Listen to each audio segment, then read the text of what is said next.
Well, is anybody hungry? Yeah? Get ready, because we are about to talk about one of my favorite things, food. And not just any food, but how to make the food that we all eat and enjoy more sustainable. So our next panel is called Feeding More, Harming Less. I am going to moderate this panel. My only qualification is loving good food and caring about the environment, but my panel has got a lot of experience. So please welcome my panel to the main stage.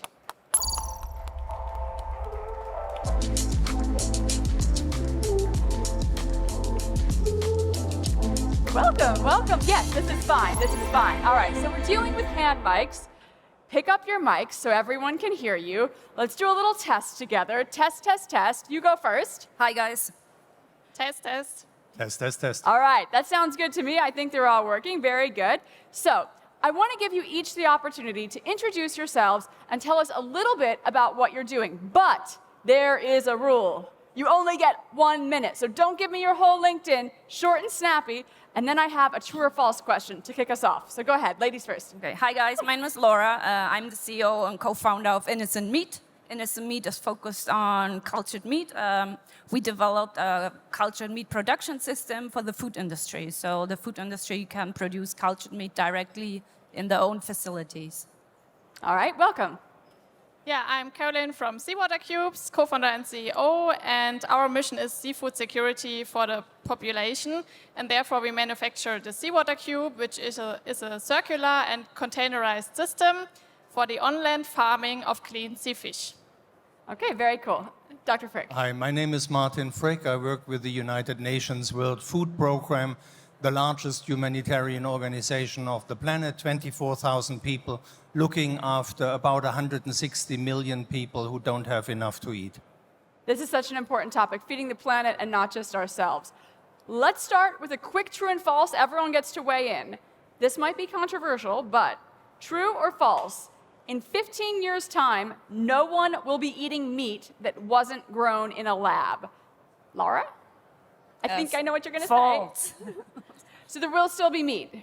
Yeah, of course there will be meat. I think cultured meat cannot replace traditional slaughtered meat in 15 years. And maybe later on, more time, traditional meat much more luxury product. A more luxury product, but not replaced. Now, I'm surprised to hear you say that, because I would have thought, being from Innocent Meat, you would tell us, oh, of course, definitely going to be all. So very, very nuanced perspective. I like that. Carolin. Yeah, I think it's a really realistic view. For me, it's also false. I can imagine that for some parts of the population or for some countries, it may be possible to cover a substantial part of the diet by cultured meat in 15 years, but not for everybody, because technology development takes a lot of years, even decades. Also, it takes several populations or generations, I think, to change mindset of the consumer to have another kind of nutrition. Okay, so meat is still going to be here in 15 years. Dr. Frick. I think the same. And it very much depends where you are on the planet. I can't imagine the Maasai in Kenya going on a vegan diet, but I can imagine that people in rich countries eat substantially less meat, so that the meat and the milk and the dairy we are consuming is just produced in a much more sustainable fashion. Okay, that leads us really nicely into the next question, which is looking at the major challenges, and there are major challenges at feeding the planet, food security. How can technology help? And I'll give each of you an opportunity to answer. Where do you see your own role in that? Well, we were discussing before, actually there's enough food on the planet. It's just badly distributed and a lot of waste. Technology and maybe in one point can help to improve the supply chain and the distributions and making food lasting longer and also give at the other side, of course, like cultured meat, pathing a new way for production. Okay, a new way for production. For yourself. Yeah, I think technology can help a lot. So for the seafood sector, today we pull 20% of the protein from seafood, and because of overfishing, pollution of oceans, and climate change, less than 50% of that are generated from real fishing. So we really need alternatives for protein supply and for fish supply faced with a growing population. And here technology can help. So we see circular systems who put fishing on land and do a lot of water recycling, do not discharge nitrogen to the environment, and thereby it can help restore natural ecosystems. Okay, and looking at new protein sources is interesting. Dr. Frick, how can technology help? Well, if I'm looking at our current food system, we have unbelievable inefficiencies in that. We are wasting large amounts of food, and in developing countries, we are losing large amounts of food because it doesn't make the way from where it's being produced to the families who need it. So I see much potential for innovation in simple processing of food, in establishing cooling chains under demanding conditions, and really making sure that what we produce is not wasted but makes its way to the families who need it. And thinking specifically about the Global South, where we know so many people are struggling with food insecurity, which technologies that are currently being used or are perhaps showing promise are you most excited about? Where do you see the potential, and what makes you optimistic? Well, one of the biggest revolutions in the humanitarian sector is, if I say I'm working for the World Food Programme, people have these iconic images of a big white aircraft dropping parcels with food on it. Yeah. This has very much changed. A big part of our operation today is cash transfers.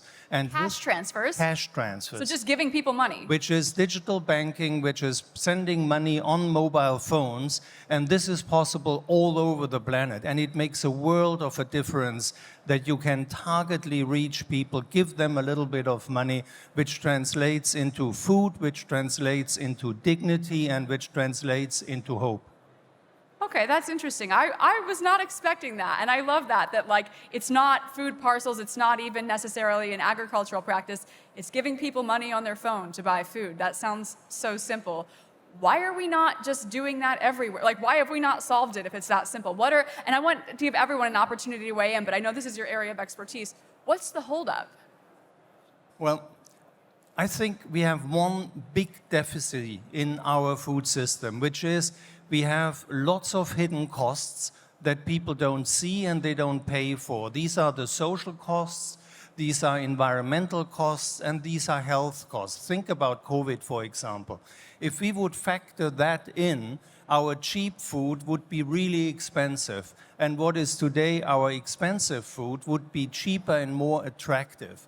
And my dream in this respect would be that if we look at the farmers in the Global South, in Sub-Saharan Africa, which are, by the way, to 2/3 women, and if we empower them to restore their land, to bring their ecosystems back to work, they are not only able to stand on their own 2 feet, they are delivering a service to all of humanity because they are getting carbon out of the atmosphere. And I think we should be topping up what they are making by agriculture with a little bit for carbon offset money, and that would make a world of a difference. That's really interesting. Now, Carolin Ackermann, you're working in making seafood more sustainable with these saltwater cubes. Is that something you primarily see in a country like Germany? Is there an application for that in the Global South? How are you thinking about that space? Yeah, of course.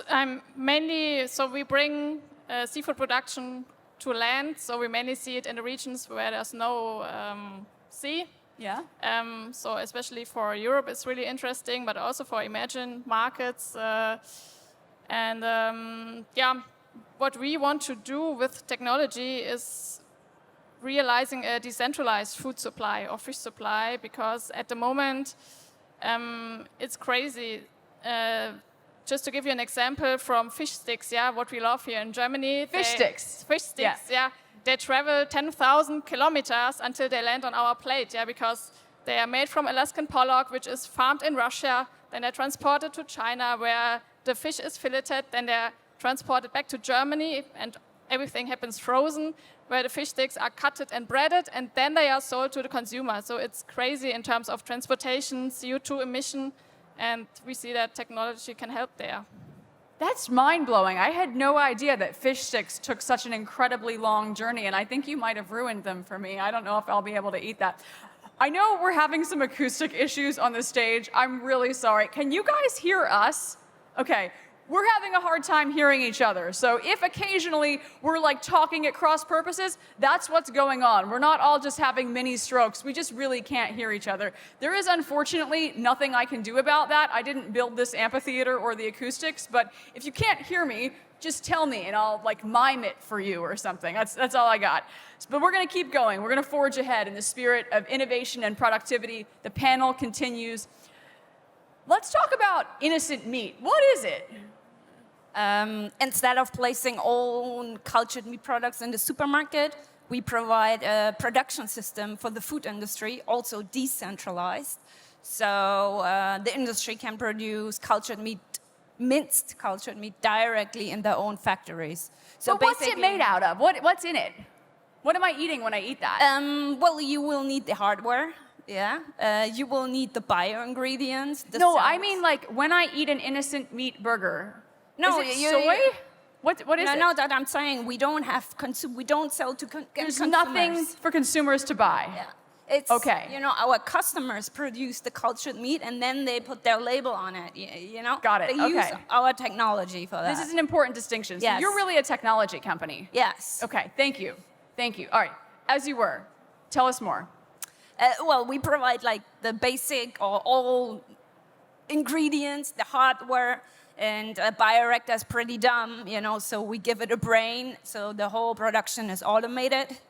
And our customers can easily produce cultured meat. They don't need knowledge in the field. It really works like plug and produce. Okay, plug and produce. Who are your customers? Are they people in the global south that are potentially struggling with food insecurity? Are they people in Berlin? Our focus point first meat processors, you know, and then we might think about smaller companies like butchers, but initially it's the meat industry itself. Okay. You guys are coming at this problem from very different perspectives. You're coming from, I guess, an NGO, you have a technology company, these saltwater cubes. How can we foster more collaboration between these? Because it seems like everyone is going to have to play a part in solving these challenges. So maybe let's just go around, Dr. Frick, if you want to start. Like, how can we collaborate to solve these challenges?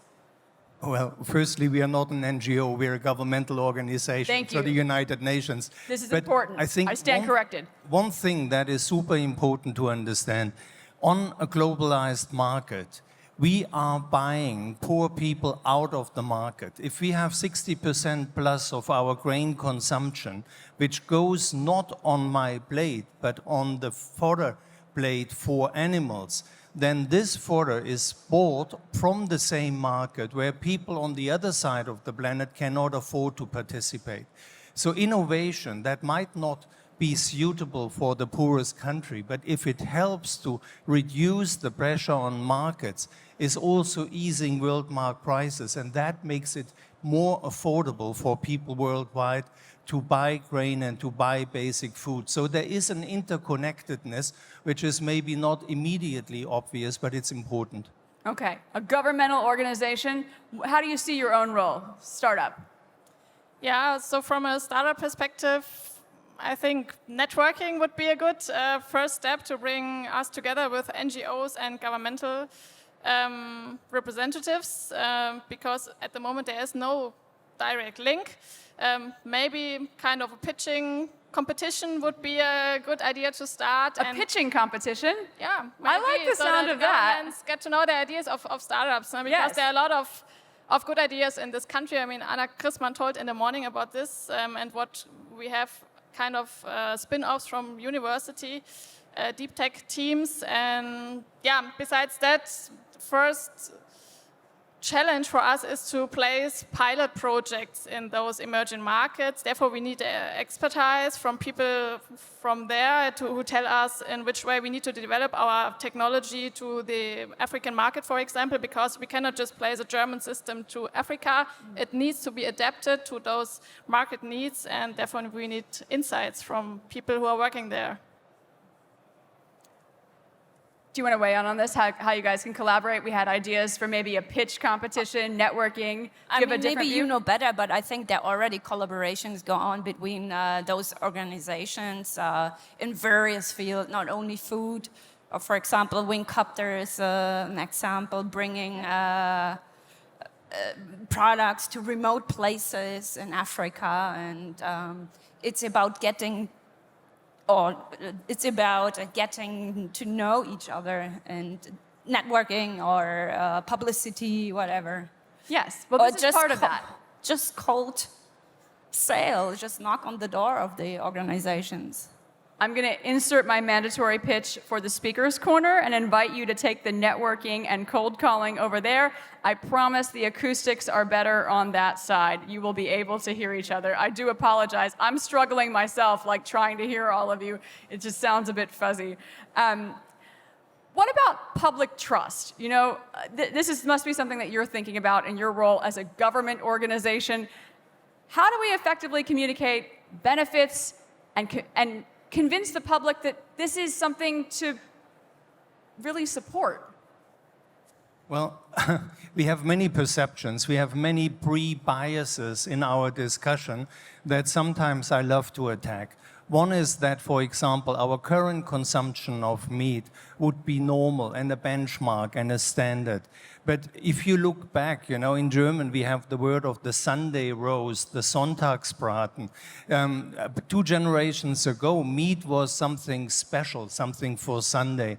Now, if you go out to the city, every snack is meat-based. You got a sausage, you got a burger, you got a kebab, and all of this. So we can think about this and whether it's really normal. And then another bias is, oh my gosh, we have 8 billion people on planet and we don't have enough food. It's simply not true. We have enough food, but we don't distribute it in a way. We have people worldwide that cannot afford it in more than 70 countries on the planet. And we have such enormous waste in the system, so many efficiencies, that we can really start there. And I think to have this conversation would be super important. You gave such a great example about the decentralized fish supply and the journey that our fish sticks are taking. I'd be so curious to hear your vision on the future of fish supply. Like, what's the best case scenario? How should it look?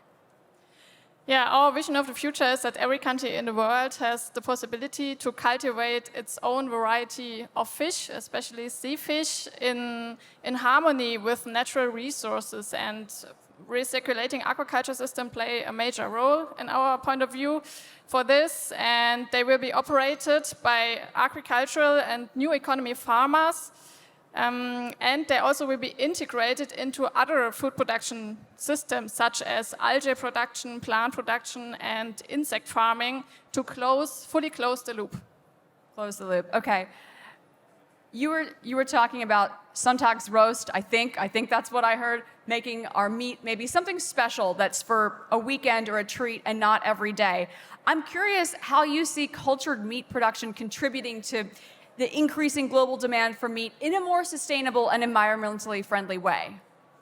I think if we manage to give cultured minced meat, because minced meat is in lots of products, and it's about 70% of the revenues. There are products sold with minced meat, sausage. I think then we are on a good way, you know. What cultured meat cannot do at the moment are steaks.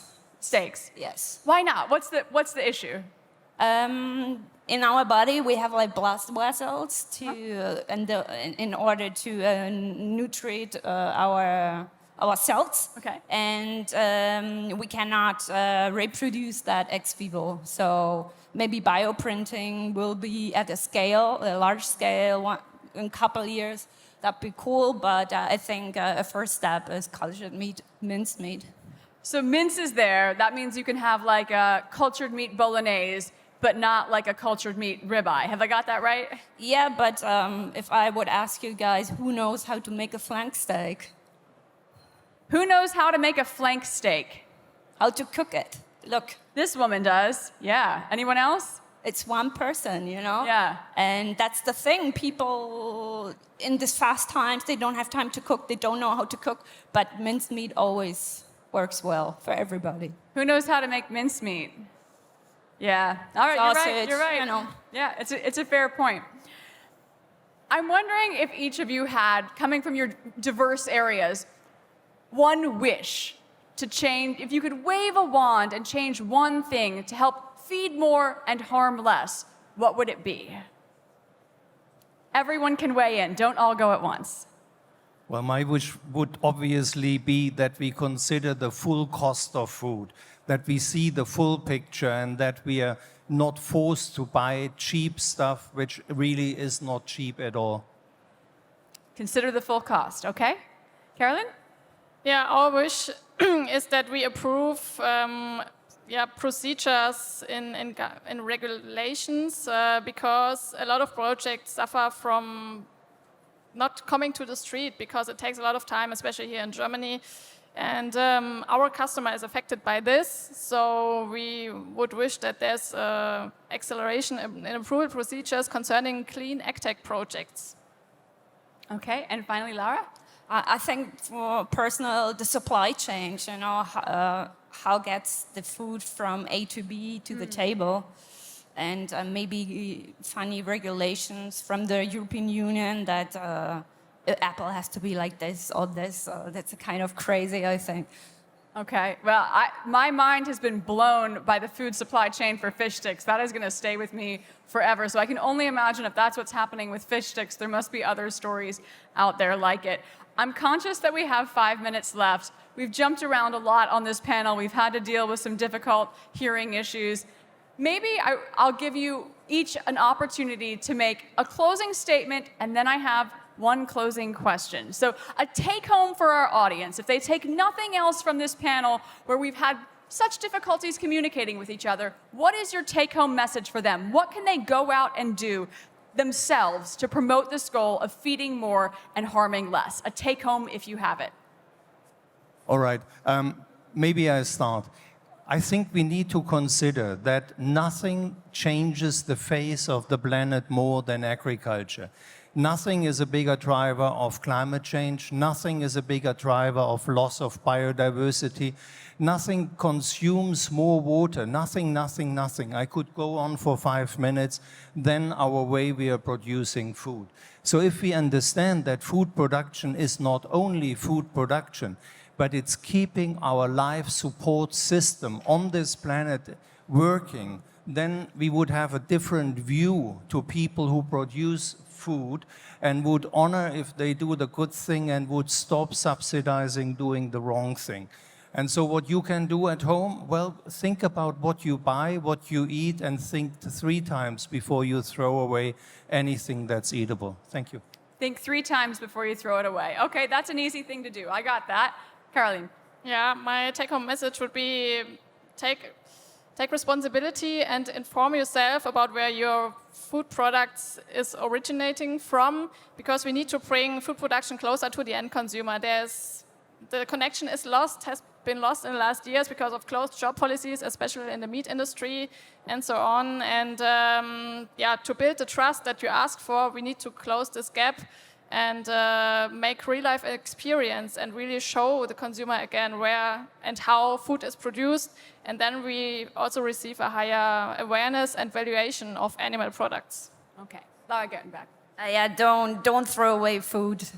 So, and anybody interested how to produce it, my family are farmers, so that's so it's very hard interesting. work. It sounds like hard work. I'm sensing a theme here. Don't throw away food, don't waste, but also think about the supply chain and how far it's traveled. So to close us out, and you guys have been so good, so patient, despite these technical hurdles that we've had, let's put on our imagination hats. The year is 2030. I am sitting down to dinner. In a best case scenario, what is on my plate? And I have a feeling you are not going to say fish sticks. Go ahead. So it will be a savory compilation of food that you believe in because it's produced by a local farmer that you know. And I would guess that it's 85% of vegetables and 15% of clean cultured protein. Okay, 85% vegetables, 15% protein, and local as possible. Got it. Okay, Dr. Frick. First of all, I totally agree with Carolin, and I would just add, and ideally as much as possible coming from not further away than 100 kilometers, and as a passionate coffee drinker, I make an exception for espresso. I like that exception and I support it. You have my vote. Okay, Lara Gertenbach. I totally agree. I mean, vegetables and a portion of protein. I think also the amount we consume proteins here in Germany or in the western part is way too much. All right, well, you guys have given us some concrete lessons that we can each take home with us, not throw away food, think about where it's coming and how far it's traveled. I admire your optimism and all the hard work that you're each doing in your own capacities, and I admire your tenacity for hanging in there even though we can't hear each other. A big round of applause, please, for my food panel. You guys have been great.